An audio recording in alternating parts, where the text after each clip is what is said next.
আজকের বাংলাদেশ, আজকের এই বাংলাদেশে পর্যন্ত আসার জন্য শিমুল ভাই তার বক্তব্যে মোটামুটি ধারাবাহিকভাবে জিয়াউর রহমান, খালেদা জিয়া বা আগামীর বাংলাদেশ কেমন হবে বলার চেষ্টা করেছেন এবং সত্যি উপস্থাপন করেছেন। সময়ও এমন যে জোহরের আজান দেবে, নজরুল ভাই বলবেন, ওইসব বিষয় আমি না দিয়ে আমি কিন্তু এইটুকুই বলতে চাই যে আজকে শ্রমিক মানে কি? শ্রমিক মানে যে কাজ করে, আমিও তো শ্রমিক, কারণ আমি ডাক্তার হই, but I do my work, I do my job, আমি আমার কাজ করি। আমি যদি কাজ না করি আমার তো কোনো অন্য করি না। আমার কাজ কি? আমি হাত দিয়ে দেখি, কানে শুনি, তারপরে অপারেশন করি বা যাই করি, আই ডু মাই জব। কাজে এখানে আমরা যারাই আছি দিস ওয়ে দ্যাট ওয়ে আমরা কিন্তু শ্রমিক। যে মানুষটি ঘরে বাড়িতে কাজ করে সেও তো, এখন আগে আমরা বলতাম কাজের মানুষ, এখন বলি আমরা গৃহকর্মী, এখন মানে ওরা কত নাম আছে, বাট এভরিবডি ইজ শ্রমিক। এই যে সাংবাদিকরা কাজ করতেছেন, সাংবাদিক ওনার পেশা, বাট দে আর অলসো শ্রমিক, they are doing their job, they are doing their job. কাজেই শ্রমের মর্যাদা এবং শ্রমের মজুরি এবং সম্মান এটি অবশ্যই আমরা যদি যথাযথভাবে দিতে না পারি তাহলে সত্যিকার অর্থে দেশ এগুবে না। আমরা যদি তুচ্ছ-তাচ্ছিল্য করি এবং যেটি আমরা করতে অভ্যস্ত, তবে আগের যে অবস্থার পরিবর্তন হয়েছে, কিন্তু তারপরেও পর্যাপ্ত পরিবর্তন হয় নাই।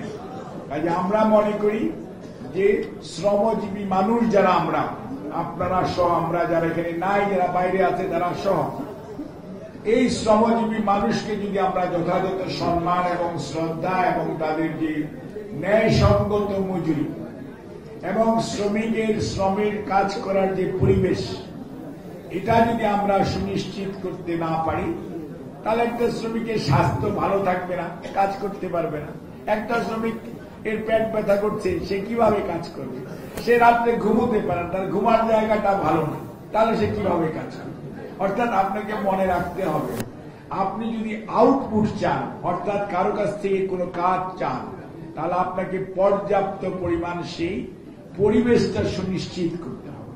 কাজে আজকে 2025 সনে দাঁড়িয়ে শেষ, মানে নভেম্বর মাসে, আগামী ফেব্রুয়ারির মধ্যভাগে নির্বাচন হওয়ার কথা আছে এবং আমরা আশা করি যে মধ্যভাগে ইনশাআল্লাহ নির্বাচন হবে। ষড়যন্ত্রের বেড়াজাল অনেকেই বুনার চেষ্টা করছেন, কেউ বিভিন্ন ধরনের কথা বলে দায়িত্ব এড়িয়ে যাওয়ার চেষ্টা করছেন, সেটিও সঠিক নয়।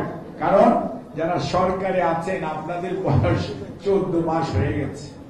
কাজেই মনে রাখতে হবে, জুলাই আগস্ট 24-এর শহীদ শুধু যারা রক্ত দিয়েছে তাদের রক্তের যেমন মূল্যায়ন করতে হবে, আজকে যারা আমার ভাইয়েরা গুম হয়েছে বিগত 15 বৎসরে এবং ধারাবাহিক আন্দোলন সংগ্রামে হাজার হাজার মানুষ শহীদ হয়েছে, বঙ্গুত্ব বরণ করেছে, লক্ষ লক্ষ মানুষ কারা নির্যাতিত হয়েছে এবং বিভিন্নভাবে ক্ষতিগ্রস্ত, এই মানুষগুলোর অবদানকে অবজ্ঞা করা বা তুচ্ছ-তাচ্ছিল্য করার চেষ্টা করে বিভাজন সৃষ্টি করে যারা মনে করছেন যে আগামীতে লাভবান হওয়া যাবে অথবা গণতন্ত্রে যাওয়ার পথকে আরো দীর্ঘস্থায়ী করা যাবে, তারা বোকার স্বর্গে বাস করছে। আপনাদের শেখা উচিত, অনেক বাহিনী তৈরি করা হয়েছিল, অনেক আপনার কি জানি বলে, আপনার এখন বলি আমরা যে ধারা বর্ণনা রেডি করা হয়েছিল এবং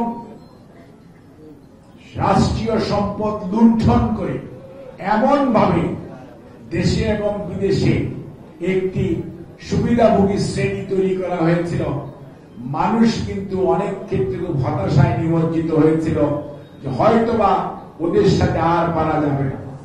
কিন্তু আল্লাহ তাআলা কিন্তু তার কোরআন শরীফে বলেছেন, আমি মানুষকে অবকাশ দেই নির্ধারিত সময় পর্যন্ত, নির্ধারিত সময়ের মধ্যে যদি ফেরত আসে খুবই ভালো, না আসলে উলট পালট করে দেই।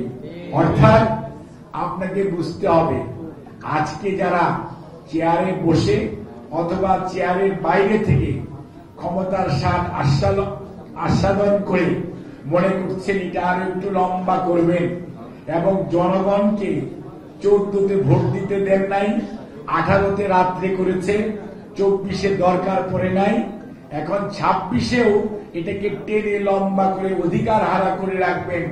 আমার মনে হয় সেই সুযোগ হয়তো ষড়যন্ত্র করতে পারেন, কিন্তু গণতন্ত্রকামী মানুষ আজকে বিএনপির ভারপ্রাপ্ত চেয়ারম্যান জনাব তারেক রহমানের নেতৃত্বে শুধু বিএনপি নয়, গণতন্ত্রকামী মানুষ ঐক্যবদ্ধ এবং দেশের মানুষের আশা এবং ভরসার স্থল গণতন্ত্রের মা দেশনেত্রী বেগম খালেদা জিয়া।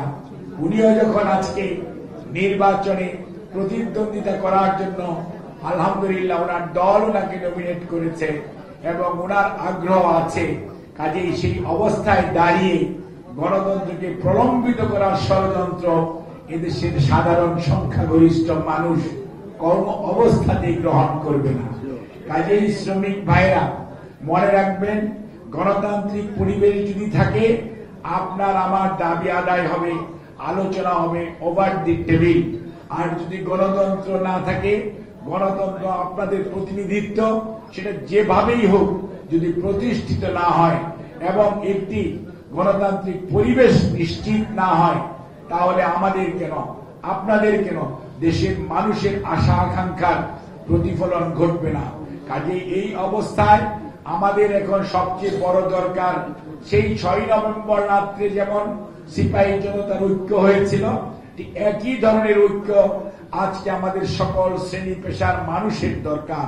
কারণ আমাদের যারা প্রতিপক্ষ তারা কেউ কেউ স্বাধীনতায় বিশ্বাস করতেন না, কেউ কেউ পিছন দিয়ে ক্ষমতায় যাওয়ার চেষ্টা করেছেন, কিন্তু আপনার দলের প্রতিষ্ঠাতা শহীদ জিয়াউর রহমান এবং মাননীয় চেয়ারপারসন দেশনেত্রী বেগম খালেদা জিয়া, ভারপ্রাপ্ত চেয়ারম্যান জনাব তারেক রহমান কোন আপোষকামিতায় বিশ্বাস করেন না, কোন ষড়যন্ত্রে বিশ্বাস করে না। বিএনপি জনগণের ভালোবাসায় সিক্ত হয়ে দায়িত্বপ্রাপ্ত হতে চায়।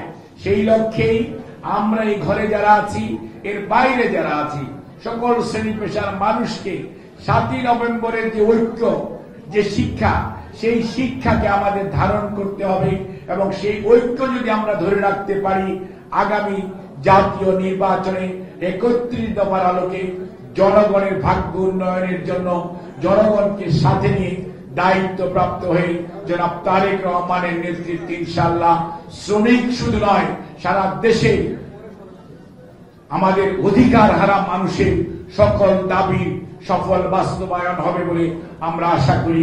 আপনাদের সবাইকে অনেক অনেক ধন্যবাদ।